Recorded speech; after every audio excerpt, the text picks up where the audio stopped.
República tiene ahora el uso de la palabra Gerardo Romero García. Si es tan amable, maestro. Gracias. Gracias, doctor.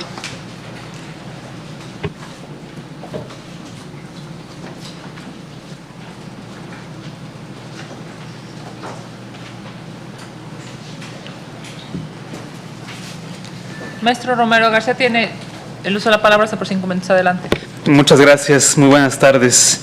Bueno, en esta primera intervención quisiera mencionar un par de ideas fundamentales que son las que he trabajado previamente y con las que pretendo exponer no solo un plan de trabajo, sino una filosofía en relación con el tema de la Comisión Nacional de los Derechos Humanos y de los derechos humanos en México en términos generales. En primer lugar, una de las razones que nos mueven a todos los que trabajamos en relación con esta materia es sin duda lo que tiene que ver con la urgente necesidad de reforma o de modificación o de fortalecimiento a la CNDH.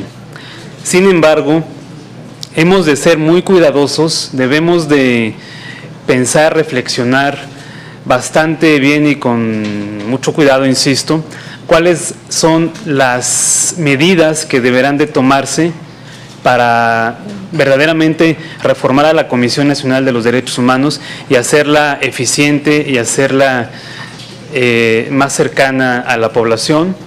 Y para ello yo me permito mencionar el siguiente razonamiento. En primer lugar, la idea de que las recomendaciones que emite la CNDH pierdan esa naturaleza de recomendación y adquieran un carácter vinculatorio es una idea, a mi parecer, errónea. Se estaría equivocando con el sentido y con la naturaleza original y esencial por la que fue creada esta comisión. Y quiero explicarlo de esta manera.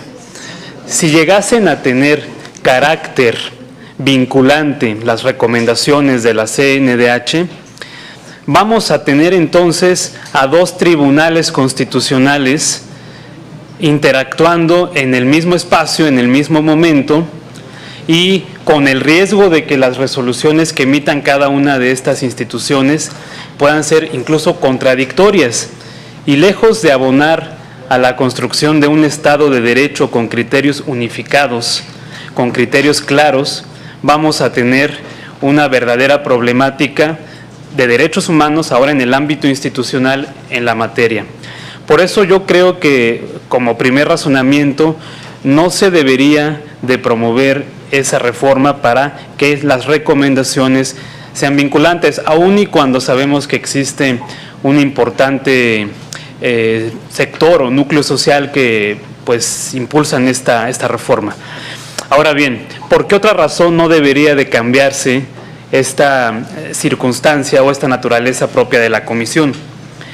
Creo que nosotros nos hemos dado cuenta, y en México hoy lo dicen muchos organismos internacionales, ONGs nacionales, se vive una crisis de derechos humanos que es grave. Realmente hay una situación que es preocupante para toda la institucionalidad y toda la sociedad mexicana. No podemos seguir apostando que la única forma de transformar a la sociedad sea por medio de la coercibilidad, sea por medio de la obligatoriedad que las autoridades revistan sus decisiones.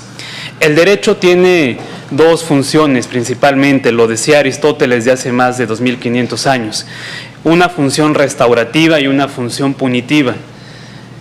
La función punitiva nos queda clara y es la que podríamos decir es más popular entre la ciudadanía, pero el Estado mexicano requiere de una verdadera restauración del tejido social, y esta restauración únicamente va a poderse lograr con la existencia de autoridades, organismos e instituciones que, como la CNDH, sean capaces de establecer diálogo, sean capaces de generar conciliación entre la ciudadanía y las autoridades, sean capaces de buscar una vía alterna, que sea la vía de la paz, no la vía, si me permiten la expresión, no la vía del garrote. Por eso se requiere que se mantenga la actual naturaleza de la CNDH, por un lado. Y por el otro lado, una propuesta que yo presenté en mi plan de trabajo y que aquí sí estamos buscando fortalecer a la comisión, dotándola de nuevas facultades y además de nuevas herramientas que sean posibles y que hagan la realidad de la vigencia y la defensa de los derechos humanos, es el tema de la defensoría, que si tengo oportunidad más adelante voy a poder explicar. Muchas gracias. Muchas gracias. Muy amable, maestro. Las preguntas de las organizaciones y el caso es el siguiente. ¿Cómo debe entenderse un estándar internacional en materia de protección a periodistas? Y el caso es el siguiente. El contexto se desenvuelve en un centro penitenciario para mujeres con graves problemas de hacinamiento y autogobierno. Dentro del mismo se han detectado 3 grupos específicos que controlan el ingreso ilegal de armas, principalmente punzocortantes y mercancías. Mediante la nota anónima, las autoridades penitenciarias tuvieron conocimiento de un motín planteado para ejecutarse al día siguiente. Dentro de la población carcelaria se encuentran mujeres embarazadas y recién nacidos. Tomando en cuenta lo anterior, exponga el criterio y las acciones que el Estado deberá implementar para evitar el motín y a su vez garantizar la seguridad de las personas privadas de la libertad. Gracias. Bien. En relación con los estándares internacionales en materia de derechos humanos, se debe de, por supuesto, atender a los mínimos que los tratados internacionales y los instrumentos que México ha ratificado en la materia. Se cuenta con ellos. Además de que evidentemente también existen criterios orientativos, criterios emitidos por cortes internacionales, en el caso de México el reconocimiento de la competencia de la Corte Interamericana de los Derechos Humanos, así como de los organismos y los comités de la Organización de las Naciones Unidas. En referencia con el caso específico en donde se establece esta problemática en un centro de reinserción social, evidentemente las medidas que el Estado tiene que tomar deben de ir enfocadas a la protección de los grupos vulnerables dentro de este espacio carcelario. En el ejemplo escuchamos que hace la referencia a la existencia de mujeres embarazadas, de niños recién nacidos y la eventualidad, emergencia de un motín en este lugar obliga a que las autoridades ejecutoras del sistema en el cual estén recluidos deban de tomar medidas urgentes necesarias para la protección, si es necesario el traslado de estas personas a otro centro de reinserción social, si es necesaria desde luego la investigación, la vigilancia de los distintos objetos o de los distintos personas que visitan el lugar, a fin de garantizar en todo momento la vida y la integridad física de las personas que estén en un centro de reinserción social como es este. No sé si se responde la pregunta o si hay alguna aclaración. Está bien. Vamos a proceder ahora a leer el caso y la pregunta que nos mandaron las organizaciones de la sociedad civil. Ya Luisa, perdón, me confundí, estaba aquí en suplencia de la queja. Vamos a pasar ahora a leer los indicadores, ¿no? Vamos a preguntarle sobre eso. Le pregunto a la senadora Antares, por favor, si quiere empezar. Con gusto, buenas tardes. Muy buenas tardes. Respecto a los indicadores establecidos también con organizaciones de la sociedad civil, le pregunto si ha tenido conflicto de interés en empleos anteriores. No, ninguno. ¿Cuenta con algún conflicto de interés actualmente? No, absolutamente. ¿Está o ha estado involucrado en casos de corrupción o fraude? No, en ningún momento. Gracias. Sí. Buenas tardes, bienvenidos. Tardes.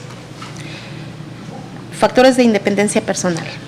Ok, ¿cuenta con la independencia política, partidista?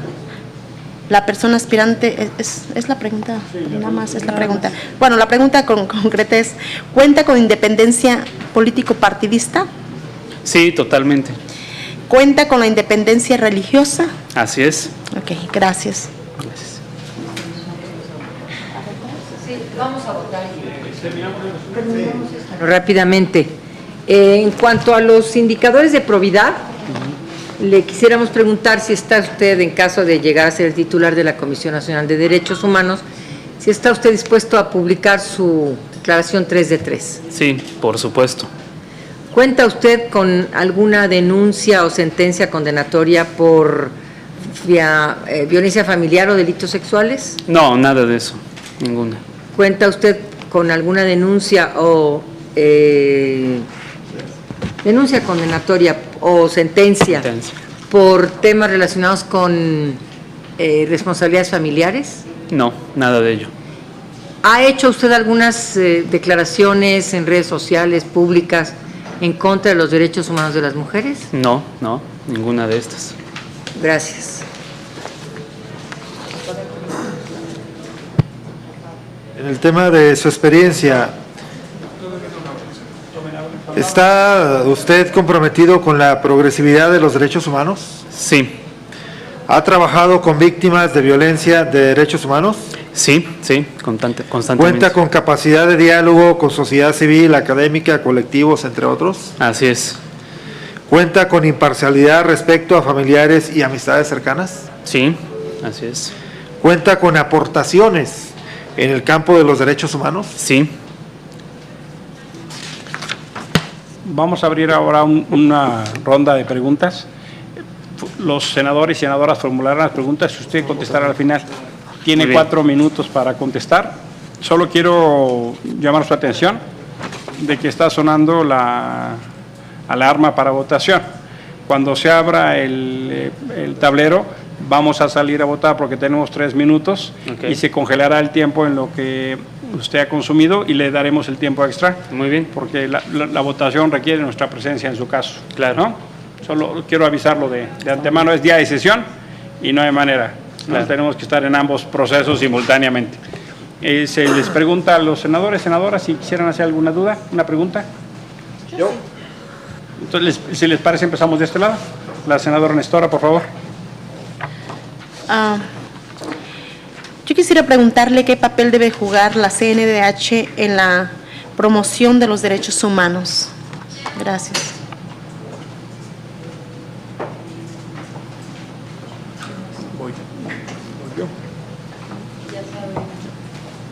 Gracias. ¿Ya se abrió?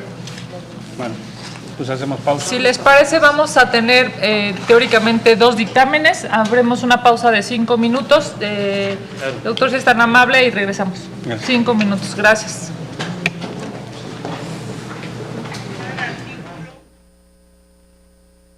De aportes a los derechos humanos, ¿nos puede especificar en qué? Por favor, si es tan amable. Tiene usted hasta 4 minutos, por favor. Ya estaba hecha la de Néstor. Perdón, ya estaba, ¿no? Sí, usted empezó, ¿no? Por favor. Bien. El papel de la CNDH en la promoción de los derechos humanos, pues obviamente es fundamental, es el órgano más importante para promover y difundir una cultura de los derechos humanos, una cultura de la legalidad en relación con los...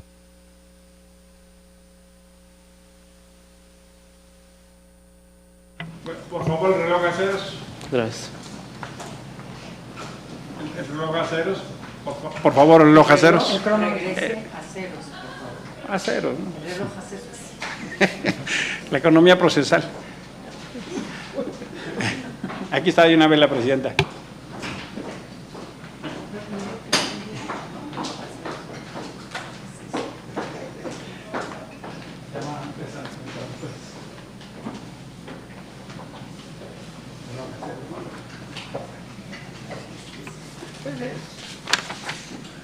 Listo. Muy bien, muchas maestro, gracias. por favor. Gracias.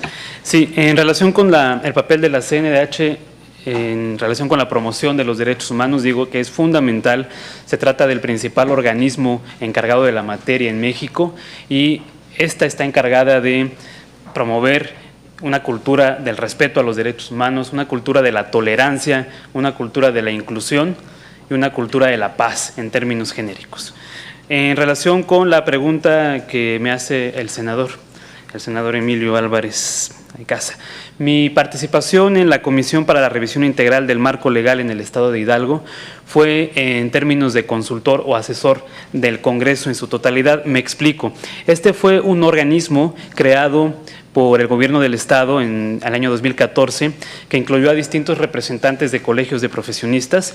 En su momento a mí me eligió el colegio al cual yo pertenecía para integrar y ser parte de este órgano, y bueno, estuve dentro de la comisión encargada de los temas de derecho constitucional y derechos humanos ahí en el Estado.